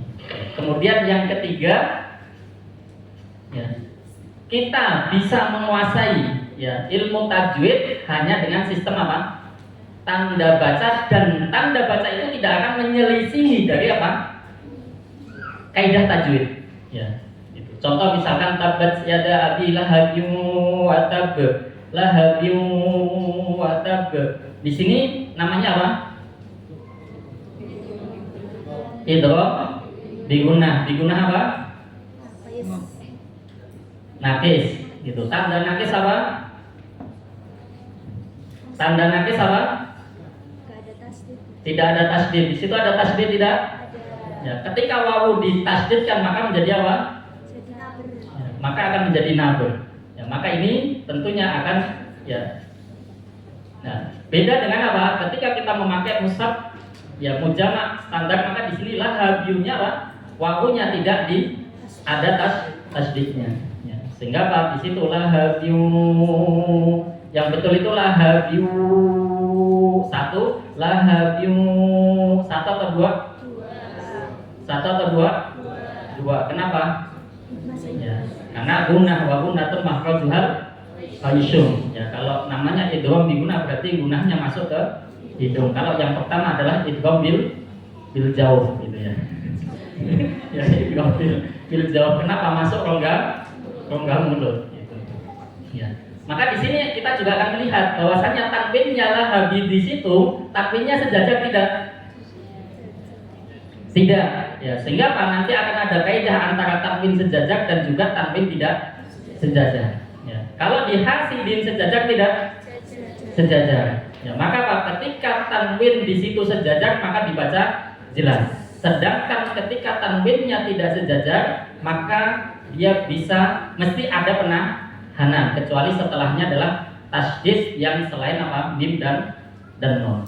Nah, maka ini kita akan lebih dengan kaidah dua yang sebagaimana di situ kita sampaikan bahwasanya dua, seseorang bisa membaca Quran sesuai dengan kaidah tajwid walaupun dia tidak paham apa? Teori tajwid. Ya, tidak paham teori tajwid. Ya, ini idgham ikhfa ya, termasuk di al-bulu juga seperti itu. Ya, maka Pak, dengan seperti ini, satu penguasaan huruf hijayah, kemudian yang kedua sistem tanda baca, maka seseorang bisa membaca Al-Quran sesuai dengan kaidah tajwid, dan ini yang kita terapkan di Al-Biru. Ya, maka termasuk di kami tidak boleh masuk ke tahfidz kecuali tahsinnya sudah standar dulu, ya gitu. Maka ya, walaupun ada pilihan opsi, termasuk yang monggo istilahnya ada yang tahfidz dulu kemudian baru tahsin, tahsin dulu baru tahfidz. Ya, cuman kalau tahfidz dulu, guru harus siap-siap apa? Lelah untuk mentalkin, ya. Apalagi kalau nanti talkinnya tidak pas, maka yang terjadi apa? Kesalahan di dalam apa? Hafalan. Ya, pengalaman yang masuk ke Al-Biru itu, misalkan anak-anak itu sudah hafal juz 29, 30, 28, tetapi ketika setor lagi ternyata banyak tajwid yang perlu apa? Dikoreksi. Ya, dan ketika sudah hafal, ya sudah hafal, kemudian dikoreksi, ini dibetulkan betul, besok lagi apa? Kembali lagi, ya kembali lagi, sehingga enggak 1 tahun untuk betulkan apa? Tidak selesai. Ya, maka ini penting sebagai dasaran apa? Tahsin, ya sebagai dasaran tahsin. Nah, ini yang pertama adalah berkaitan dengan penguasaan huruf hijaiyah. Ya, kita pakai metodologi dengan 3S. Ya, walaupun sekarang menjadi 2S. Ya, 3S itu S apa? S pertama sabar gitu ya. sabar. Ya, tetapi adalah scanning, story, dan saying. Scanning berarti sistem tanda bacanya, kemudian story berarti berkaitan dengan cerita, kemudian sayingnya berarti berkaitan dengan apa? Talkinnya, ya ditalkinnya. Ya, walaupun kita karena ada pernah kasus itu, ya kalau kita story kan malah yang ditangkap seorang murid itu kadang beda. Sebagaimana contoh ini, ya ciri huruf bahwasanya ba itu di bawah, ya sehingga apa? Di sini, ya ada bola di bawah berarti apa? Ba. Kemudian ditendang naik menjadi, nah ini huruf apa? Huruf bola katanya gitu. Ya, jadi di story malah hurufnya menjadi huruf bola, bukan bana tetapi malah apa? Bola gitu. Sehingga storynya kita hapus. Ya, storynya kita hapus sehingga lebih kepada pas scanningnya. Ya, oh huruf titiknya di bawah berarti ba. Ya, kemudian di atas berarti nah. Ya, ini kemudian apa? Kita talkin. Ya, ini. Maka dengan 2 langkah penguasaan huruf hijaiyah, ya maka seseorang bisa, ya misalkan contoh juga story misalkan jim ya. Ya, cucuk burung makan jagung berarti apa? Ja, gitu ya. Kemudian jagungnya ya masuk menjadi apa? Di sini, ya. Ya. Ja berarti apa? Cucuk burung makan jagung berarti apa? Ja. Kemudian jagungnya masuk menjadi apa? Kholu, gitu ya. Kholu, gitu ya. Samping fasihan. Maka kalau sudah anak-anak sudah fasih itu kalau minta uang kepada uminya untuk jajan itu, nih minta uangnya buat apa? Jajan gitu. Jajan apa? Bakso gitu. Ya, gitu. Jadi apa? Ya, jadi fasih karena fasih gitu ya, sehingga luar biasa gitu ya. Ya, ini sehingga apa? Kita scanningkan ciri khususnya. Ya, tapi ini mulai kita hilangkan apa storynya, yaitu tadi. Nah, ini maka ketika seseorang sudah penguasaan huruf sudah, ya kita talkin, kita scanningkan talkin, maka akan seseorang sudah bisa membaca dengan langsung bersambung. Ya. Kemudian yang kedua, berapa menit? Habis. habis ya sebentar berarti. Oke, yang kedua adalah penguasaan tanda baca ya, yaitu ada 3 L. Berarti apa L? Pertama, latihan dan latihan sudah selesai. Itu ya. Ada ini ya, sistem tanda baca mulai dari huruf hidup ya, kemudian mat, kemudian tanda sukun dan lain sebagainya. Kemudian sistem tanda bacanya di sini nggak masuk. Ya, ini sistem tanda baca, misalkan fathah, kasroh dan dhamma ya. Kita talqinkan, kemudian saya percepat. Nah, ini terbitan internasional atau terbitan yang standar Musad Mujamak, yaitu ada mat tanpa rosem dengan mat dengan rosem ya, atau kalau kita bahasakan mat besar dan mat kecil ya. Kalau nanti ditanya lagi mat tanpa rosem dengan mat dengan rosem, nanti pemula semakin bingung lagi gitu ya. Harus menjelaskan apa itu mat tanpa rosem dan mat dengan rosem. Ya, kemudian apa? Tanda mat seperti ini ya, berarti apa? Ada mat kecil dan mat besar. Kemudian saya percepat, kemudian ya sebelumnya kasroh kita scankan, kemudian dhamma juga sama ya. Ya. Berarti wawu sebelumnya apa? Dhamma kaidah mat tabi'i. Nah, maka ketika sudah menguasai penguasaan huruf kemudian sistem tanda baca pada mat, maka seseorang sudah bisa membaca ayat yang memanjang seperti ini. Ya. Ya, hanya melihat dari sisi apa? Penguasaan huruf dan sistem tanda bacanya saja. Ya. Kemudian baru apa? Yang kedua berkaitan dengan sukun. Ya, tanda sukun berarti kita talqin. Ya, salhum silakan supaya biar ada ini. Salhum silakan. Salhum. Fakul. Zilzalaha. Ya'mal. Waja'alna. Nah, termasuk ketika kita mentalqin itsmamul harokat juga kita tunaikan. Misalkan apa? Salhu am, hu amnya ya, hum ya, termasuk waja'alna ya. Nah, terus kemudian tasdid ya, tasdid kita inikan, tapi ingat ketika masuk berkaitan dengan tasdid maka kita scankan bahwasannya ketika ada mim dan non bertasdid berarti apa? Ditahan berapa? 2 atau 3 harokat. Maka kita scankan bahwasannya kalau ada tanda baca mim dan non tasdid maka ada penahanan sebanyak 3 harokat ya, itu. Termasuk nanti ya setelah ini ya di mim tasdid ini kita talqinkan ya. Kemudian selanjutnya berkaitan dengan sistem tanda baca, nanti ada non ada sukunnya, non tidak ada sukunnya, kemudian mim ada sukunnya, mim tidak ada sukunnya. Maka ketika ada sukunnya, non ada sukun, kemudian tanwinnya sejajar, maka ini dibaca jelas. Jadi kita tidak memakai bahasa apa? Ini idhar, ini idgham, ini ikhfa, cukup dengan dibaca apa? Jelas. Kemudian nun ada mimnya, kemudian tanwinnya ya ada mimnya, maka ini berarti dibaca apa? Mim dan ditahan ya, mim dan ditahan. Tahannya berapa? 3 harokat ya, karena pembelajaran kita tekankan untuk 3 harokat karena boleh 2 boleh 3. Kemudian nun tidak ada sukunnya dengan tanwin tidak sejajar, maka ini kaidahnya dibaca apa? Dengung dan ditahan ya, sehingga dengung dan ditahan. Kecuali nanti kalau nun tidak ada sukunnya, kemudian tanwinnya tidak sejajar, kemudian ketemu wawu dan ya atau tasdid, maka ini masuk ya. Adapun ditahan atau tidaknya tergantung huruf apa yang bertasdid. Kalau nun dan mim berarti bertasdid, maka dia ditahan. Kalau yang bertasdid adalah lam dan ra, maka dia tidak ditahan. Maka dengan sistem tanda baca ini seseorang bisa apa?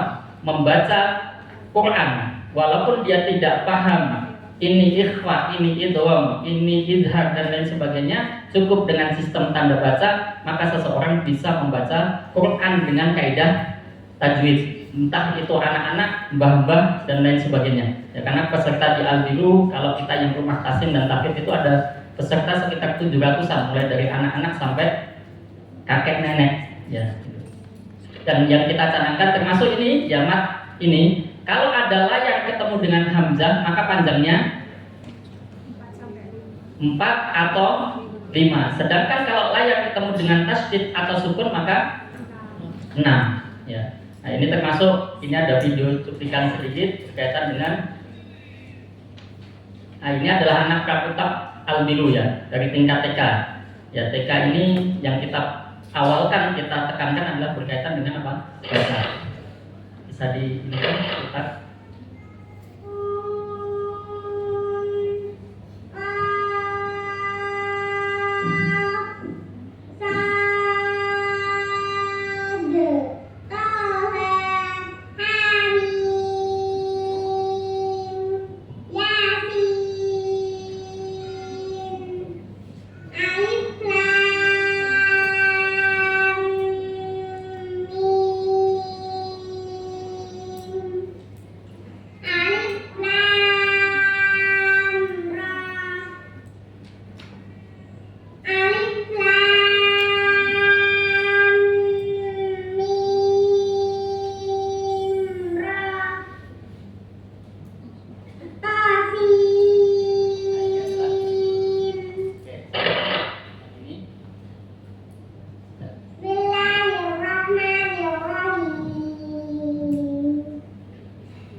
Ya, itu adalah ketika seseorang anak ya, termasuk di kita metodologinya seperti itu. Jadi sistem tanda baca, kemudian apa? Sistem penguasaan huruf, kemudian sistem tanda baca, maka seseorang bisa membaca Quran sesuai dengan kaidah tajwid. Mulai dari anak-anak, termasuk kemarin yang silaturahim ke kami Uwais ya. Uwais itu murid dari Ustadz Ike yang dari di Mutakin Jogja, itu juga sama. Ternyata syarat masuknya adalah apa?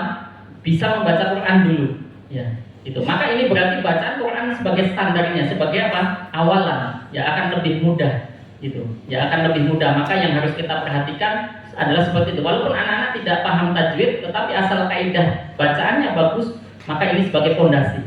Ya, maka ini sangat penting di dalam apa?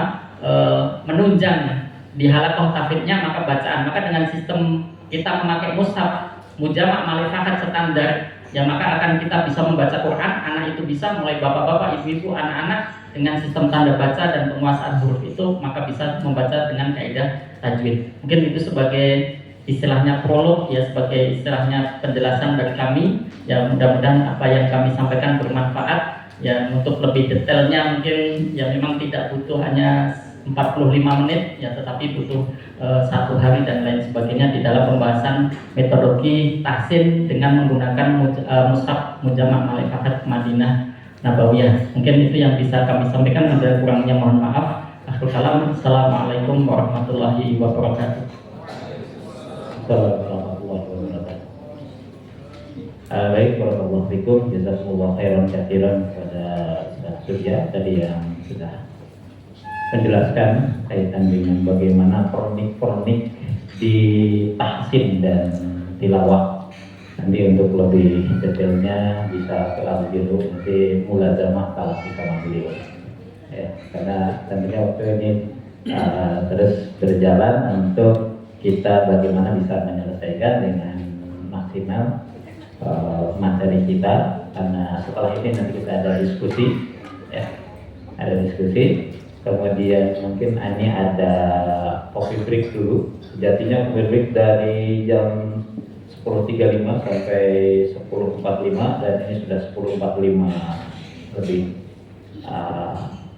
Akan tapi ya coffee break juga penting. Jangan sampai dilewatkan. Jadi ada 10. Jadi ada waktu ya sebentar aja diusahakan.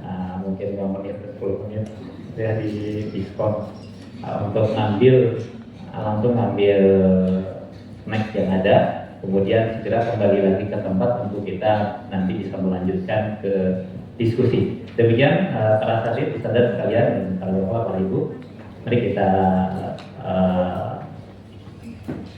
tutup dulu. Gimana? Ya. Baik, kami break dulu Ustaz Ari ya. Ya. Moga silakan bapak-bapak, ibu-ibu untuk bisa mengambil. Assalamualaikum warahmatullahi wabarakatuh.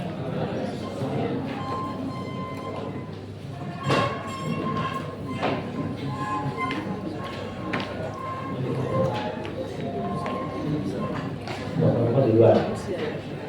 Ustazah di belakang, untuk ustaz-ustaz di luar. Moga silakan segera untuk mengambil snack yang ada, kemudian nanti segera kembali ke tempat. Kita akan mendengarkan pertama itu sambutan dari pimpinan Ketua Formatim yang alhamdulillah beliau sudah hadir.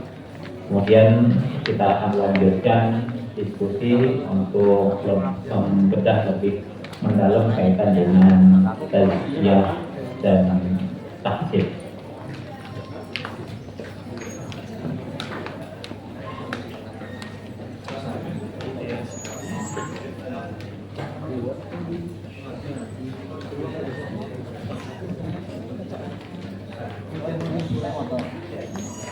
Yang ikhwan yang mau ke hammam bisa nanti menuju ke area selatan dari registrasi tadi ya. Jadi ada ruangan untuk kamar mandi.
Udah di video.